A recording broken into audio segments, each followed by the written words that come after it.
আমাদের শরীর প্রকৃতির সর্বশ্রেষ্ঠ রচনা। যে অঙ্গ প্রত্যঙ্গ আমরা লাভ করেছি প্রত্যেকটির মধ্যে একটি নিজস্ব বার্তা রয়েছে। একটু ভেবে দেখুন, দুটি চোখ দিয়েছে দেখার জন্য, দুটি কান দিয়েছে শোনার জন্য, নাসিকাও আছে দুটি, দুটি হাত দিয়েছে দ্বিগুণ পরিশ্রম করার জন্য। কিন্তু জীব শুধুমাত্র একটি, তার উপরেও তীক্ষ্ণ বলিষ্ঠ দাঁত দিয়েছে তার রক্ষার জন্য। কখনো ভেবে দেখেছেন কেন?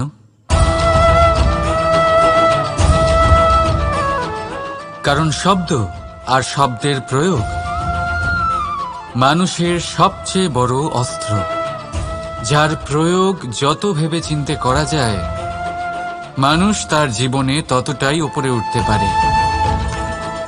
তাহলে মনে রাখুন, দেখুন, শুনুন আর বুঝুন বেশি, বলুন কম। রাধা রাধা।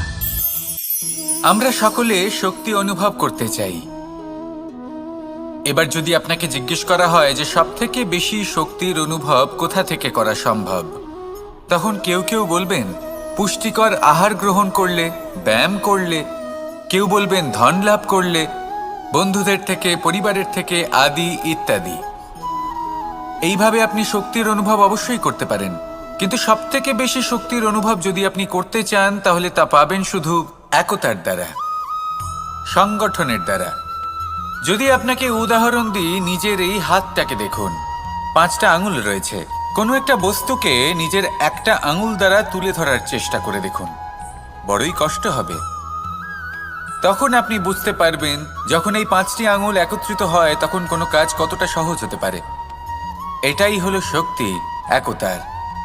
সব থেকে ভালো উদাহরণ যদি আপনাকে দিই তাহলে বাঁশি। এই বাঁশি থেকে অত্যন্ত মধুর সুর নির্গত হয় যা সবার মন প্রসন্ন করে দেয়। এই কথা সত্যি, কিন্তু এই বাঁশি আমি একটা বা দুটো আঙুল দিয়ে বাজাতে পারবো না। আমাকে প্রত্যেকটা আঙুল ব্যবহার করতেই হবে, তবেই এর থেকে মধুর সুর নির্গত হবে যা সকলকে প্রসন্ন করবে, ঠিক কিনা? ঠিক এইভাবেই যদি আপনি চান যে আপনার জীবনরূপী বাঁশি থেকেও মধুর সুর নির্গত হোক বা সবার মনকে প্রসন্ন করে তুলুক, তাহলে আপনাকেও জীবনে একতা নিয়ে আসতেই হবে। আপনি একাও কর্ম করতে পারেন, পথ চলতেও পারেন, সামনেও এগোতে পারেন, সাফল্যও লাভ করতে পারেন। কিন্তু যখন সকলে একসাথে এগোবেন, সেই পথে চলবেন, সেই কর্মই করবেন, তখন লক্ষ্যে অবশ্যই পৌঁছবেন, সাফল্য অবশ্যই লাভ করবেন। কিন্তু সেই সাফল্য এবং তার আনন্দর সংমিশ্রণটাই একটু অন্যরকম হবে। তাই জীবনে ঐক্যবদ্ধ হন, একসাথে মিলে এগোতে থাকুন, আর আমার সাথে ভালোবেসে বলুন রাধা রাধা। মানুষ ভাবেন যে ধন অর্জন করা হলো অত্যন্ত গুরুত্বপূর্ণ। তিনি আজীবন ধন অর্জন করতে থাকেন, ধন অর্জন করার চেষ্টা করতে থাকেন। সে যাই হয়ে যাক না কেন, পরিশ্রম করতে থাকেন। স্বাস্থ্যের দিকে নজর দেন না, না উচিত সময় খাবার খান, না উচিত সময় ঘুমোতে যান, না পর্যাপ্ত সময় পর্যন্ত ঘুমন, কিছুই না। ধন অর্জন করতেই থাকেন, করতেই থাকেন। আর কিছু সময় পরে যখন তিনি অসংখ্য ধন লাভ করে ফেলেন, তখন তার সাথে ওনার শরীরে অনেক রোগ বাসা বাঁধে। এইসব রোগের উপচার করতে করতে সেই সমস্ত ধন যা উনি অর্জন করেছেন তা তিনি ব্যয় করে ফেলেন। শেষ পর্যন্ত কি হয়? আমরা যেভাবে এসেছি ঠিক সেইভাবেই ফিরে যাই, ধন এখানেই থেকে যায়। দেখুন, একটা অত্যন্ত গুরুত্বপূর্ণ কথা রয়েছে যে আপনার বোঝা উচিত। এই যে ধন, তার ব্যবহার করুন জীবনকে আরো ভালো করে তোলার জন্য। ধনের সদ্ব্যবহার করা উচিত, এমন যেন না হয় এই ধন আপনাকে ভোগ করে ফেলে। এই জীবনকে নিশ্চিত রূপে আরো শ্রেষ্ঠ করে তুলুন। কিন্তু এই ধন অর্জন করার এই প্রক্রিয়াতে নিজের সারা জীবনকে নষ্ট করে ফেলবেন না। এই জীবন উপভোগ করতে শিখুন, আর আমার সাথে ভালোবেসে বলুন রাধা রাধা। কথায় আছে, অন্ধকারে প্রদীপ প্রজ্বলিত করলে চতুর্দিক আলোকিত হয়। কিন্তু যদি এই প্রদীপ আমি সূর্যের আলোর সম্মুখে সকালবেলায় প্রজ্বলিত করে রেখে দিই, তাহলে কি হবে? আপনি বলবেন যে এটা করে তো কোনো লাভই হলো না। সূর্যের প্রকাশের সামনে এই প্রদীপ আসলে কিছুই নয়। এবার এই চিন্তা ভাবনা প্রত্যেক দিন করতে হবে, আর একটা অমূল্য শিক্ষা পেতে হবে। মনে করুন যে আপনি মহাপুরুষের সামনে বসে আছেন, কোনো মহাজ্ঞানীর সামনে, তাহলে সেই ব্যক্তির সামনে নিজের জ্ঞানের প্রদীপ প্রজ্বলিত করবেন না, নীরব থাকুন আর সেই ব্যক্তির সূর্যের প্রকাশের মতো জ্ঞান প্রাপ্ত করুন। যতটা পারবেন জ্ঞান লাভ করুন। যদি এমন কোনো সময় এমন কোনো স্থানে আপনি আছেন যেখানে চতুর্দিক অন্ধকার, কারোর কাছেই জ্ঞান নেই, সেখানে নিজের জ্ঞানের প্রদীপ প্রজ্বলিত করুন। এমন করলে দুদিক থেকেই আপনার লাভ হবে। আপনার জ্ঞান প্রাপ্তিও হবে আর জ্ঞানের সঠিক প্রয়োগও করতে পারবেন। আর এই মন প্রসন্ন হয়ে বলবে, রাধা রাধা। মানুষের মধ্যে একটা বিচিত্র প্রবৃত্তি থাকে, অন্য সকলের বিষয়ে, তাদের জীবনের বিষয়ে, তাদের ব্যক্তিত্বের বিষয়ে, তাদের ভবিষ্যতের বিষয়ে অনুমান করা। এটা হলো অনুচিত। কারোর অতীতকালকে দেখে লোকে ভবিষ্যৎ বলে দিতে পারেন, বর্তমানকে দেখে ভবিষ্যতের বিষয়ে অনুমান করে ফেলেন। উদাহরণ দিতে হলে বলবো, কোনো দাসকে দেখুন, ওকে দেখে লোকে বলে যে ওর ভবিষ্যৎ সেটাই হতে পারে, অনুমান করে ফেলেন। আর এই রাজাকে দেখুন, উনি তো কত সুখী হবেন, উনি তো জগতের সব থেকে অধিক সুখী মানুষ, কত সুখ সুবিধা আছে ওনার কাছে, ধারণা করে ফেলেন। তবে সত্য তো এটাই যে কারোর ব্যক্তিত্বের বিষয়ে, তাদের ভবিষ্যতের বিষয়ে আপনি পূর্ণ সত্য কখনোই বলতে পারবেন না, শুধু অনুমান করতে পারবেন। আর এই অনুমান করে সত্যি কোনো লাভ হয় না, কারণ এই কাল সেটা হলো অত্যন্ত শক্তিশালী। কালো থেকে কালোতর কয়লাকেও হীরেতে পরিণত করতে পারে, অনেক বড় বড় রাজাকেও বিদূষক বানিয়ে ফেলতে পারে এক মুহূর্তেই। তাহলে আপনি অনুমান করে কি লাভ? কি পেলেন অনুমান করে?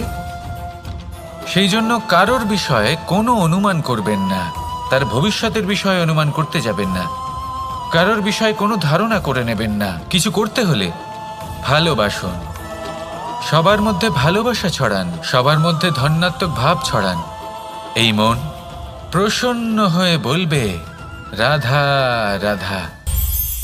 কেউ বলে জীবন খুব ক্ষণস্থায়ী, কেউ বলে জীবন হলো একটা সুন্দর স্বপ্নের মতো, আবার কেউ বলবে জীবন হলো এক কঠোর সত্য। কিন্তু জীবন আসলে কি? জীবন হলো আপনারই প্রতিবিম্ব, একটা দর্পণ। অর্থাৎ আপনি জীবনকে সেইভাবেই পাবেন যেরকম আপনি নিজেকে প্রতিপন্ন করবেন। যদি আপনি দর্পণের দিকে তাকিয়ে হাসেন, তাহলে আপনি সামনে হাসি মুখী দেখতে পাবেন। এবার যদি আপনি গম্ভীর হয়ে থাকেন, তাহলে আপনি একজন রুষ্ট ব্যক্তি দেখতে পাবেন। শেষে সবথেকে বেশি গুরুত্বপূর্ণ হলো আপনার চেষ্টা। আপনাকে সবসময় চেষ্টা করতে হবে যাতে আপনি নিজেকে প্রসন্ন এবং ইতিবাচক মনোভাবে রাখেন। এটা হলো আপনারই উত্তরদায়িত্ব, তাকে পালন করুন। এই মনকে প্রসন্ন রাখুন, এই সংসারকে সুন্দর বলে মনে হবে। আর এই মন প্রসন্ন হয়ে বলবে, রাধা রাধা। মানুষের একটি সমস্যা আছে যে মানুষ সাফল্যকে মাপতে থাকেন, লক্ষ্যপ্রাপ্তিকে মাপতে থাকেন এবং তার তুলনা করতে থাকেন যে ও এত কিছু পেল আর আমি পেলাম না, ওর কাছে এত কিছু আছে কিন্তু আমার কাছে নেই। এই তুলনা করার জন্য ওনারা দুঃখী হয়ে পড়েন, নিরাশ হয়ে পড়েন। তাই আমি একটা প্রশ্ন করছি যে এটা কি উচিত? এই সংসারে আপনি কি নিয়ে তুলনা করবেন, যেখানে সূর্যদেব চন্দ্রমা দুজনেই আছেন, দুজনেই হলেন বিশেষ, দুজনেই নিজ নিজ সময়ে উদিত হন। এদের মধ্যে একজন না থাকলে তাহলে আমাদের জীবন কঠিন হয়ে পড়বে। ঠিক সেই, আপনি যুদ্ধ করতে চান, আপনার তলোয়ারের প্রয়োজন পড়বে। যদি বস্ত্র তৈরি করতে চান, এত বড় তলোয়ার দিয়ে কিছুই হবে না, তখন প্রয়োজন পড়বে একটা ছোট্ট সূচের। তাই তুলনা করবেন না, না নিজেকে ছোট মনে করবেন, না অন্য কাউকে।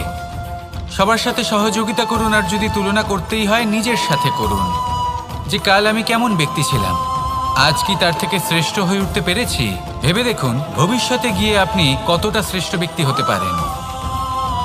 আসুন আমার সাথে ভালোবেসে বলুন, রাধা রাধা। এই সংসারের সব থেকে গুরুত্বপূর্ণ তত্ত্ব কোনটা?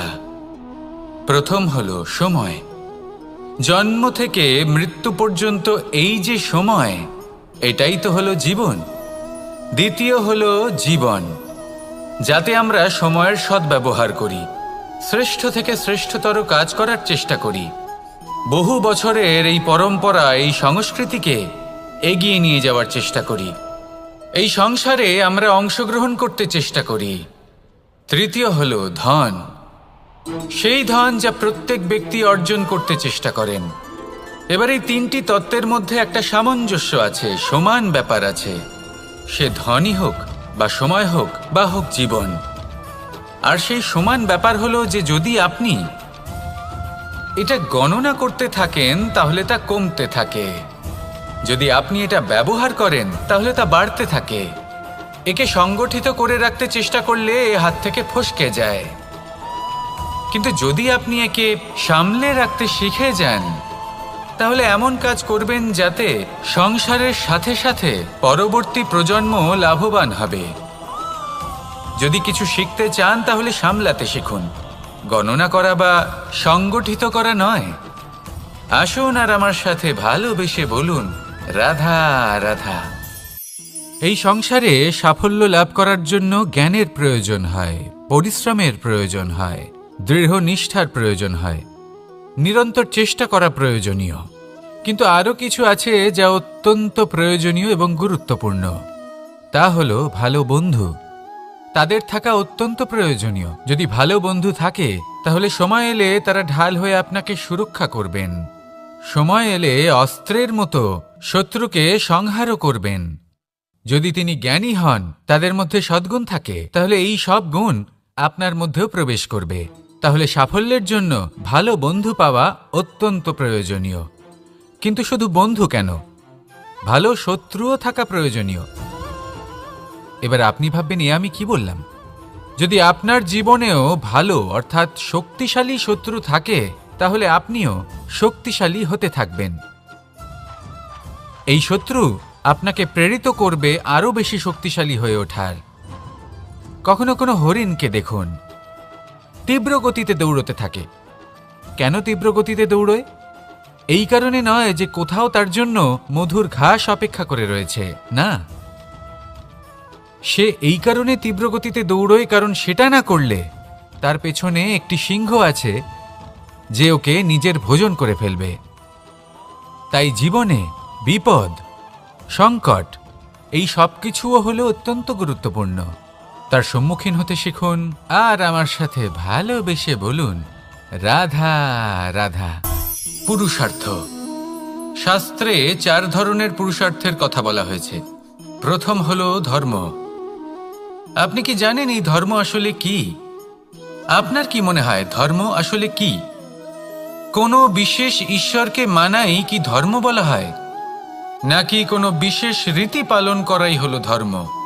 নাকি কোনো বিশেষ সাহিত্যকে সর্বশ্রেষ্ঠ মনে করাই হলো ধর্ম? না, ধর্ম হলো সেটা যাকে ধারণ করা যেতে পারে। আর ধারণ শুধু সেটাই করা যায় যা পবিত্র। পবিত্র শুধু তাকেই বলা হয় যা নিঃস্বার্থ, যার মধ্যে শাসন করার কোনো ইচ্ছে নেই, যা সরলভাবেই প্রবাহমান, জল এবং বায়ুর মতো। যখন কোনো ব্যক্তি ধর্মকে ধারণ করেন এবং সেই ধর্ম সেই ব্যক্তিকে রক্ষা করে, তখন তাকে ধর্ম বলা হয়। ধর্ম যা রক্ষা করে অহংকার থেকে, খারাপ চিন্তার হাত থেকে। সেই জন্য পুরুষার্থ গড়ে তোলার আগে, ধর্ম পালন করার আগে ধর্মের প্রকৃত অর্থ কি সেটা বুঝে নিন। এটা জেনে রাখুন যে সমস্ত ধর্মের আধার, সমস্ত ধর্মের ভিত শুধুমাত্র ভালোবাসা।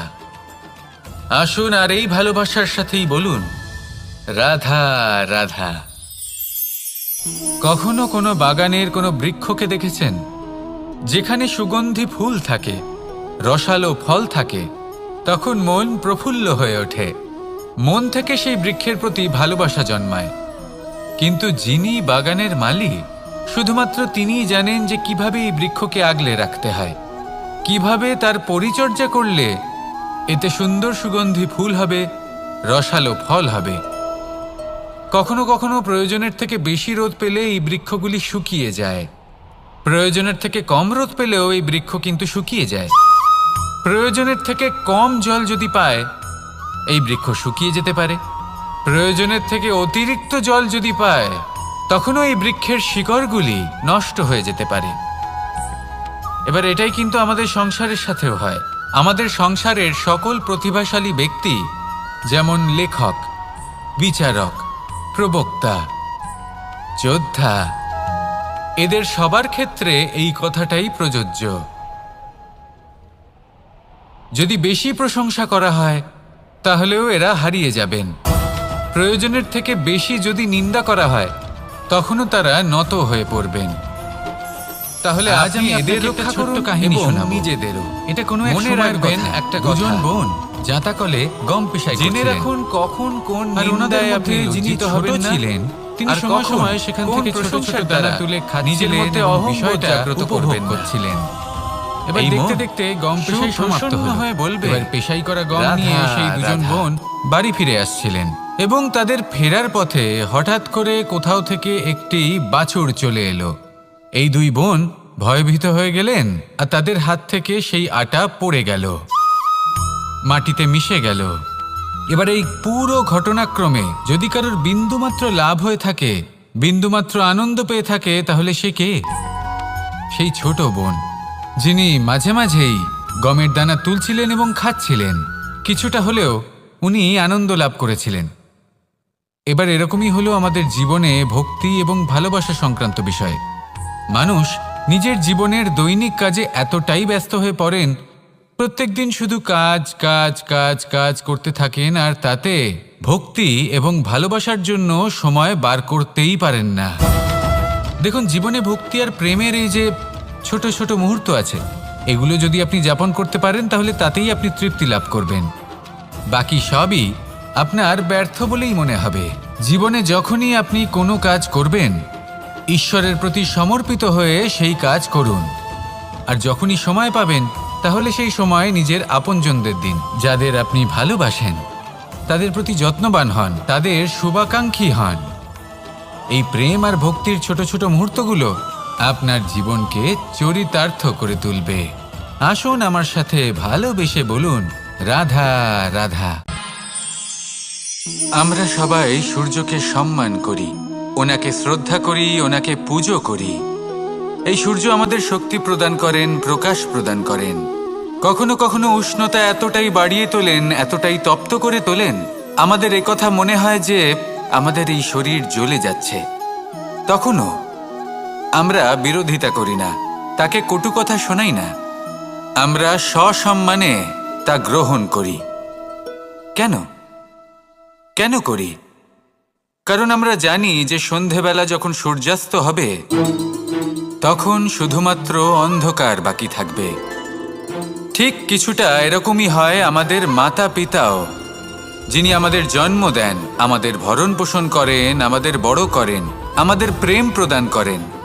কখনো কখনো তাদের মুখ থেকে কটু কথা নিঃসৃত হয়, আমাদের দুঃখ হয়, কিন্তু তখন আমাদের এটা বোঝা উচিত এগুলি নিঃসৃত হচ্ছে আমাদেরই মঙ্গলের জন্য।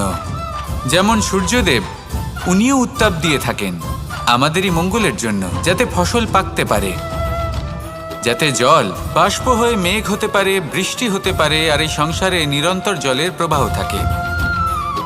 আমাদের মাতা পিতা, তাদের কঠোর আচরণ, তাদের কঠোর অনুশাসনের পেছনে লুকিয়ে থাকে ওনাদের ভালোবাসা। আমাদের তা বুঝতে হবে, সসম্মানে ওনাদের গ্রহণ করতে হবে।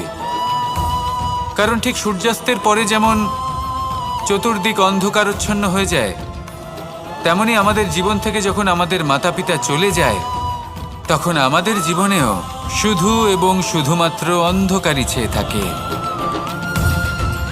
সেই জন্য নিজের মাতা পিতাকে সম্মান করুন, ওনাদের ভালোবাসা প্রদান করুন। এই মন আর এই জীবন প্রসন্ন হয়ে বলবে, রাধা রাধা। শিশিরের বিন্দু পাতার ওপর পড়ে আর তার গায়ে লেগে থাকে। পাতা তাকে শুষে নিতে পারে না, আর শেষ পর্যন্ত সে ঝরে পড়ে যায়। অন্যদিকে রয়েছে মেঘ এবং চাতক। এদের মধ্যে অনেক দূরত্ব থাকে। মেঘ থাকে আকাশে আর চাতক থাকে ধরিত্রীতে। কিন্তু যখন এই মেঘ থেকে বৃষ্টি ঝরে পড়ে, এই চাতক কিন্তু সেই জলই পান করে, নয়তো সে তৃষ্ণার্ত থেকে যায়। এবার অন্যদিকে দেখলাম শিশির বিন্দু আর পাতার এই সম্পর্ক।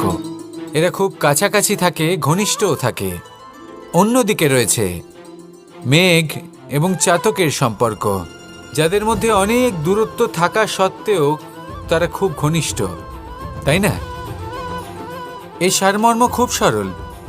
এই নৈকট্য, এই দূরত্ব, তা আপনার সম্পর্কে প্রভাব কিছুতেই ফেলতে পারে না। এই নৈকট্য, এই দূরত্ব, এইসব হলো শুধুমাত্র মনের ব্যাপার। কখনো আপনি অনুভব করেছেন আপনি কারোর থেকে অনেক অনেক দূরে আছেন, অনেক দূরে আছেন, তাও সেই ব্যক্তির প্রতি আপনি টান অনুভব করেন। সেখানে আপনি কারোর সাথে প্রত্যেক দিন অতিবাহিত করেন, সমস্ত জীবন অতিবাহিত করেন, সব থেকে বেশি সময় তার সাথে অতিবাহিত করেন, তাও তার প্রতি সেই টান অনুভব করেন না। এই সংকেত হলো মনের দূরত্বের। তাহলে মনের এই দূরত্ব দূর করুন আর আমার সাথে ভালোবেসে বলুন, রাধা রাধা। পাখি কখন জন্ম নেয়, কখন উড়তে শেখে, কখন বাসা বানাতে শেখে, কখন নিজের মৃত্যু লাভ করে, এসব আমাদের মধ্যে কেউ জানি না। কিন্তু পাখি একটা কথা খুব ভালো করে জানে, যে এই সংসারে ও যা কিছুই করুক না কেন, এই সংসারে ওকে নিয়ে কিচ্ছু যায় আসে না। এবার আমরা কি করি? কোনো কাজ করার আগে আমরা এটা ভাবি যে এই সংসার যদি আমাকে দেখে ফেলে, তাহলে কে জানে এই সংসার কি ভাববে, আমার প্রতিচ্ছবি কেমন তৈরি হবে কে জানে, কে জানে কি হবে আদি ইত্যাদি। এই সব ভাবনায় আমরা মগ্ন হয়ে যাই। কিছুটা এমনভাবে মগ্ন হই যে বর্তমানের কর্মের এই জীবনের যাত্রাপথে সেই সময়ের আনন্দ উপভোগ করতে ভুলে যাই। এবার দেখুন একটা পাখি কি করে। ওর কর্ম হলো গান গেয়ে চলা। ওই পাখি গেয়ে চলে, কেউ ওর গান শুনুক বা না শুনুক, কেউ আদৌ শুনছে কিনা সেই বিষয়টা নিয়ে সেই পাখির কিছুই যায় আসে না। সেই পাখি নিজের কর্ম করতে থাকে। হয়তো সেই জন্যই আপনি কখনো কোনো পাখিকে কাঁদতে দেখবেন না। এরকমই আপনাকে নিজেকে গড়ে তুলতে হবে। প্রথমে নিজেকে জিজ্ঞেস করুন, এই যে কর্ম আমি করতে চলেছি সেটা কি উচিত? যদি আপনার মনে হয় সেটা উচিত, তাহলে সেটা প্রমাণ করুন। এটা ভাববেন না যে এই সংসার কি ভাববে। আসুন আর আমার সাথে ভালোবেসে বলুন, রাধা রাধা। এই পুকুর দেখছেন আপনি? বাচ্চা, বৃদ্ধ, যুবক, যাকেই আমি জিজ্ঞেস করব এটা কি, সবার উত্তর সেই একই হবে। উত্তর তখনই বদলাবে যখন প্রশ্ন এটা হবে যে আপনি এই পুকুরে কি করতে চান। কেউ বলবে আমি এমনি এর পাড়ে বসে এই জল স্পর্শ করে ঠান্ডা হাওয়ার আনন্দ অনুভব করতে চাই। কেউ বলবে আমি এই পুকুরে সাঁতার কাটতে চাই। কেউ বলবে কাগজের নৌকা বানিয়ে আমি এতে ভাসিয়ে দিতে চাই। কেউ বলবে আমি মাছ ধরে নিজের জীবন যাপন করতে চাই, ইত্যাদি ইত্যাদি। আপনাকে একটা কথা বলে রাখি, আমাদের জীবনও এই পুকুরেরই মতন, একই রকম। কিন্তু আমরা এই জীবন নিয়ে কি করব সেই সিদ্ধান্ত আমাদের। এই পুকুরে আপনি মুক্তও পাবেন, আবার পাঁকও পাবেন। যদি আপনি মুক্ত পেতে চান, তাহলে এই পুকুরের গভীরে আপনাকে যেতে হবে। ততটাই চেষ্টা করতে হবে যতটা করলে আপনি সেই মুক্ত অর্জন করতে পারবেন। না হলে শুধু পাঁকে হাত পড়বে। তাই যা আমি সর্বদা বলে থাকি, সিদ্ধান্ত আপনার। রাধা রাধা। এই সংসারের সব থেকে বড় সুখ কি? কেউ বলবেন নিজের লক্ষ্য প্রাপ্ত করা, কেউ বলবেন ধন উপার্জন করা, কেউ বলবেন নিদ্রাই সব থেকে বড় সুখ, কেউ বলবেন রাজ্য লাভ করা, আবার কেউ বলবেন মাতার হাত থেকে খাবার খাওয়া, আদি ইত্যাদি। কিন্তু যদি সত্যি কথা বলি, এই সংসারের সবথেকে বড় সুখ হলো সেবা করা। কখনো কাউকে সেবা করে দেখুন। এই সেবা দ্বারা অন্য কোনো মানুষের আশীর্বাদ লাভ করাতেই সুখ রয়েছে। আপনার সেবা ভাব দ্বারা যখন কোনো মানুষ নিজের অন্তরাত্মা থেকে আপনাকে আশীর্বাদ করে, তার থেকে বড় সুখ আর কিছুই নেই। কারণ প্রত্যেক মানুষের মধ্যে ঈশ্বর বাস করেন। নরের সেবাই হলো নারায়ণের সেবা। নিষ্কাম সেবা করাই হলো সব থেকে বড় সুখ। তাই নিজের অন্তরে সেবার এই ভাব জাগ্রত করুন। যে সুখের কথা আমি বলছি, সেই সুখ অনুভব করেই দেখুন। এই মন সুপ্রসন্ন হয়ে বলবে, রাধা রাধা। বাহ! পুষ্পের শোভে না, অবশ্যই সহ্য করতে হবে। এটাই হলো প্রকৃতির নিয়ম। এই নিয়ম কিন্তু আমরা সবাই জানি, কিন্তু আমাদের মধ্যে বেশিরভাগ মানুষ এই বিভ্রান্তি নিয়ে বাঁচি যে এই যে প্রকৃতির নিয়ম, তা আমার ওপর প্রযোজ্য নয়। তা কিন্তু নয়। আমাদের চতুর্দিকে এই যে নিসর্গ রয়েছে, আমরা তার কতটা ক্ষতি করি সেটা একবার ভেবে দেখুন। আমরা বনাঞ্চল জ্বালিয়ে দিই, বায়ু দূষিত করি, জল দূষিত করি, প্রাণীদের হত্যা আমরা করি। কেন? এই নিসর্গ আমরা নষ্ট করি, যদিও আমরা জানি যে আমরাও হলাম এই নিসর্গেরই অংশ। এবার দেখুন, শরীরের কোনো অংশে যদি আগুন ধরান, আস্তে আস্তে সমস্ত শরীরও জ্বলে যাবে। সেইভাবেই নিসর্গ যদি নষ্ট হয়ে যায়, তাহলে মনুষ্য জাতিও নষ্ট হয়ে যাবে। তাই এই যে নিসর্গ আপনি দেখছেন, এই পুষ্প, এই বৃক্ষ, বায়ু, জল, এদের সকলকে রক্ষা করুন, নষ্ট নয়। মনে রাখবেন, যদি নিসর্গ থাকে মানুষ থাকবে, যদি নিসর্গ থাকে তাহলেই জীবন থাকবে।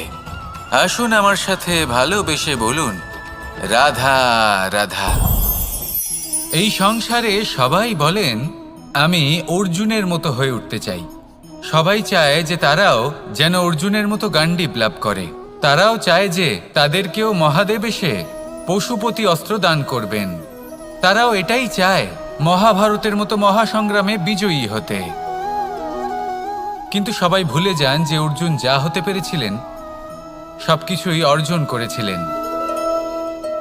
যদি আপনিও অর্জুনের মতো গান্ডীব লাভ করতে চান, তবে আপনাকেও তার মতোই শ্রেষ্ঠ কাঠ নির্বাচন করতে হবে।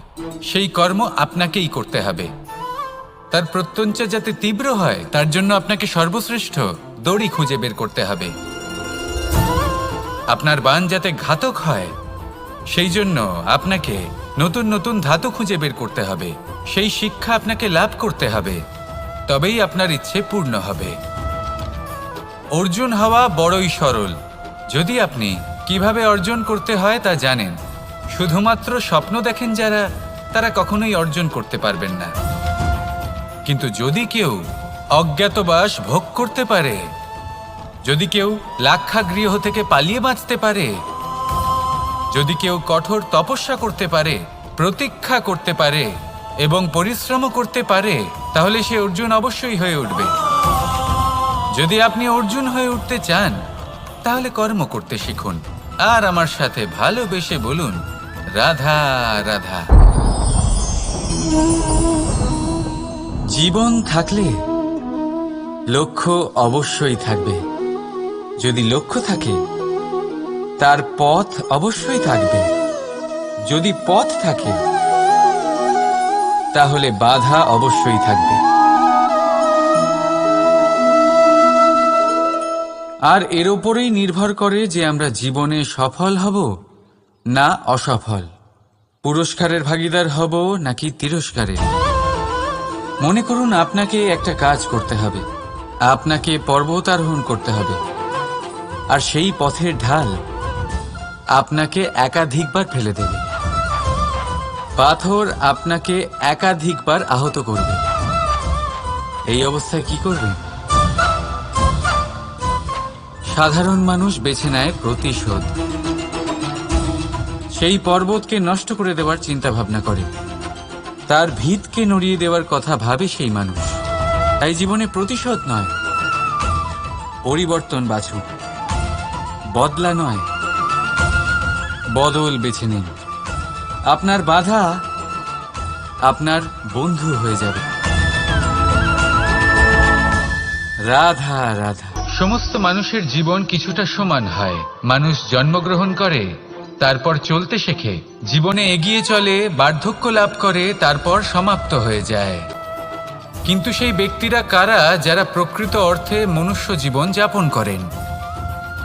এনারা হলেন সেই ব্যক্তি যারা পড়ে গেলেও আবার উঠে দাঁড়ানোর চেষ্টা করেন, নিজের ভেঙে পড়া অস্তিত্বকে আগলে নিয়ে আবার একটা আকার দেওয়ার চেষ্টা করেন, ভগ্ন আশাকে আবার একটা নতুন দিশা দেন। অসফল হওয়ার পরেও থামেন না, আবার এগোতে থাকেন। অসফল হওয়ার পরে যদি আপনি থেমে যান তাহলে সাফল্য আপনার সামনে অপেক্ষা করে, কিন্তু আপনি তা দেখতে পান না। তাই জীবনের সংঘর্ষে অংশগ্রহণ করতে শিখুন, জীবনের সংঘর্ষ থেকে পালাবেন না। আসুন আমার সাথে ভালোবেসে বলুন, রাধা রাধা। একবার একটা শেয়াল বনে বিচরণ করছিল। ও একটা ছোট্ট শাবক দেখতে পেল। ও ভাবল, আজ একেই আমি খাবার হিসেবে গ্রহণ করব। আশেপাশে দেখলেও কেউ দেখছে না তো, কেউ ছিল না। আর সেই শাবকের ওপর আক্রমণ করল, যা হলো একটা ঘোর অপরাধ। বনের নিয়ম অনুসারে আপনি কখনোই শাবকের ওপর আক্রমণ করতে পারেন না। তারপর এই খবরটা যখন রাজা সিংহ জানতে পারলেন, সভার আয়োজন করলেন। কিন্তু সেখানে শেয়াল বলল, আমি তো এরকম কিছু করিনি। কিন্তু যদি আপনি এরকম বলেন, কোনো প্রমাণ দিন, এর কোনো সাক্ষী আছে? তখন রাজা সিংহ পেঁচাকে ডেকে পাঠালেন, যে সেই মুহূর্তে বৃক্ষের শাখার ওপর বসেছিল। সে সব কিছু দেখেছিল। পেঁচা সব সত্যি কথা বলল, আর শেয়ালকে মৃত্যুদণ্ড দেয়া হলো। এবার এই কাহিনী আমি আপনাকে কেন শোনালাম? কারণ মানুষও কখনো কখনো এরকম কর্ম করেন যা শিয়াল করেছে। এটা ভাবেন কেউ দেখছে না, যখন আমি অনুচিত কর্ম করতেই পারি। কিন্তু না, আপনি যাই করুন না কেন, কেউ না কেউ অবশ্যই তা দেখছে। কোনো ব্যক্তি না হলেও কোনো প্রাণী, না হলে কোনো যক্ষ বা দেব বা প্রেত। যদি এনারা কেউ না দেখেন, তাহলে ধরিত্রী মাতা দেখেন, যেখানে দাঁড়িয়ে আপনি সেই কর্ম করছেন, তাই না? তাই একটা কথা সবসময় মনে রাখবেন, কে দেখছেন কে দেখছেন না সেই বিষয়ে ভাবা ছেড়ে দিন। এটা খুব সহজ কথা। আপনি যদি উচিত কর্ম করেন, উচিত ফল পাবেন। যদি অনুচিত কর্ম করেন, তাহলে আপনি অনুচিত ফল অবশ্যই পাবেন। সেই জন্য উচিত পথে চলতে থাকুন, উচিত কর্ম করতে থাকুন, আর আমার সাথে ভালোবেসে বলুন, রাধা রাধা। আপনি কখনো কোনো বাজকে নিজের বাসা বানাতে দেখেছেন? এই বাজ যখনই কোনো বাসা বানায়, তখন উঁচু গাছের ডালে বা কোনো পর্বতের শিখরে বাসা বানায়, অনেক উচ্চতায়। আর সেখানে তার সন্তানও জন্মগ্রহণ করে। যখন এই সন্তানেরা জন্মায়, তখন এই বাজ খুবই ভালোবেসে এবং খুব সাবধানে এদের পালন পোষণ করে। নিজের ঠোঁট দিয়ে তাদের ঠোঁটে খাবার পরিবেশন করে। কিন্তু যেই সেই সন্তানেরা হৃষ্টপুষ্ট হয়ে যায় এবং সেই কথা বাজ নিজে বুঝতে পেরে যায়, সেই বাজ নিজেই সেই বাসা ছিন্ন ভিন্ন করে দেয়। সেই সন্তান যাদের সবেমাত্র ডানা গজিয়েছে, কিভাবে উড়তে হয় তারা জানে না, সেই সন্তানগুলিকে উচ্চতা থেকে ঠেলে দেয়। সেই সন্তান প্রথমে ভয়ভীত হয়ে যায়। তারা সামনে মৃত্যুকে দেখতে পেয়ে ভয়ের কারণে তাদের ডানা ঝাপটাতে থাকে। আর সেই প্রক্রিয়াতেই সেই সন্তানগুলি উড়তে শুরু করে দেয়। এবার এই ঘটনায় আমরা কি শিক্ষা পেতে পারি? এটাই, যদি আপনি মাতা পিতা হন, তাহলে নিজের সন্তানকে অবশ্যই স্নেহ করুন, কিন্তু তাদেরকে নিজের আঁচলের তলায় বেঁধে রাখবেন না। যদি আপনি চান আপনার সন্তান জীবনে উন্নতি করুক, তাহলে নিজের মুঠো থেকে তাদের স্বতন্ত্র করে দিন। এই সংসারে সংঘর্ষ করতে দিন। সেই সন্তান নিজেই বুঝতে পারবে যে জন্মের সময় পাওয়া ডানা কি করে ব্যবহার করতে হয়। আর আপনার চোখের সামনে আপনার সন্তান এই আকাশে উড়তে থাকবে। তাহলে আসুন আমার সাথে ভালোবেসে বলুন, রাধা রাধা। সংসারে সবচেয়ে পবিত্র মানা হয় গঙ্গা জলকে। কখনো ভেবে দেখেছেন কেন? কারণ গঙ্গা জলের আবির্ভাব অত্যন্ত শুদ্ধ হয়।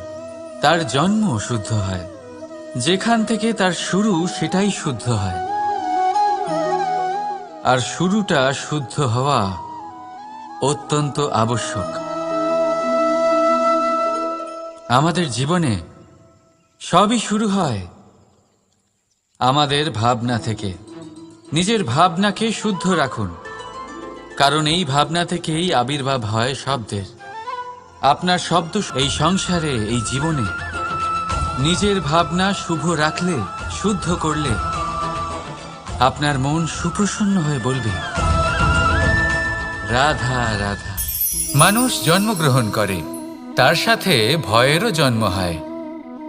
ছোটবেলা থেকেই আমাদের মনে কোনো না কোনো প্রকারের ভয় থেকেই যায়। কেউ এই বিষয়ে ভয় পায় যে তার কোনো বস্তু তার থেকে দূরে চলে যাবে। কেউ এই বিষয়ে ভয় পায় যে আমি নিজেকে হারিয়ে ফেলব। কেউ এই ভেবে ভয় পায় যে আমার প্রিয়জনেরা তারা যেন আমার থেকে দূরে না চলে যায়। কেউ এই ভেবে ভয় পায় যে আমরা যেন পথ না হারিয়ে ফেলি, আদি ইত্যাদি। কিন্তু সত্যি কথা বলতে, ভেবে দেখুন এই ভয় বাস্তবে কি? শুধুই একটা মনস্থিতি, আর কিছুই নয়। যা কিছু আপনি জীবনে পেয়েছেন তা একদিন আপনাকে হারাতে হবে। এই জীবন হলো আপনারই, কিন্তু তাও একদিন সমাপ্ত হবে। তাই ভয় পেয়ে কি লাভ? এই ভয় শুধু আপনাকে জীবনযাপন করা থেকে বাধা দিচ্ছে, আর কিচ্ছু নয়। পথ হারিয়ে ফেললেই বুঝতে পারবেন যে নতুন পথ কিভাবে বানাতে হয়। কিছু মানুষকে জীবন থেকে হারালে তবেই আপনি বুঝবেন যে আপনার আপনজনকে। এই ভয়ের কারণে ভীত হয়ে থাকবেন না। এই তারা নক্ষত্র অন্ধকারের অভাবে গুরুত্ব হারায়। শিবকেও মহাদেব হওয়ার জন্য বিষ পান করতে হয়েছিল। প্রত্যেক পরিস্থিতি, প্রত্যেক সাফল্য আপনার পরীক্ষা নেবে। তাতে উত্তীর্ণ হওয়া হলো আপনার কর্ম। যখনই আপনি ভয় পাবেন বা সংকটের সম্মুখীন হবেন, তখন সাহসের সাথে তার সম্মুখীন হন। মনে রাখবেন, যে সম্মুখীন হতে জানে সাফল্য তার সাথে সবসময় থাকে। আসুন আর আমার সাথে ভালোবেসে বলুন রাধা রাধা। আমাদের হাতটা দেখুন। এই হাতে 5টা আঙুল আছে, যা ভিন্ন ভিন্ন ধরনের। একরকম কেন নয়? কারণ হলো প্রত্যেকের নিজের নিজের গুরুত্ব আছে, নিজের নিজের মাহাত্ম্য আছে। এরা ভিন্ন, তাই একত্রিত হয়ে মুষ্টিবদ্ধ করা সম্ভব, যার দ্বারা আমরা আত্মরক্ষাও করতে পারি, আবার আক্রমণও করতে পারি। যদি 5টি আঙুল সমান হতো তাহলে মুষ্টিবদ্ধ হতে পারত না, নিজেদের মধ্যে বিভ্রান্তির সৃষ্টি করত। এবার এরকমই কিছু আমাদের সংসারেও হয়। আমাদের দেশ, যেখানে একটি ভূমির ওপর ভিন্ন ভিন্ন ধর্মের মানুষ বাস করেন, ভিন্ন ভিন্ন জাতি, ভিন্ন ধর্ম, ভিন্ন ভাষা। কিন্তু যদি আমরা এটা ভাবি যে কিভাবে এই দেশকে কল্যাণের পথে নিয়ে যাওয়া যায়, কিভাবে এর বিকাশ করা সম্ভব, তাহলে আমাদের একত্রিত হওয়া শিখতে হবে। যেইভাবে 5টা আঙুল একত্রিত হয়, মুষ্টিবদ্ধ হয়, সেইভাবেই আপনার যে ভাষাই হোক, যে ধর্মই হোক, যে জাতি হোক না কেন, ঠিক আছে, আবশ্যক হলো আপনার নিজের কর্মভূমির সাথে, আপনার ধরিত্রীর সাথে যুক্ত থাকা, সাথে থাকা। তবেই দেশের উন্নয়ন সম্ভব।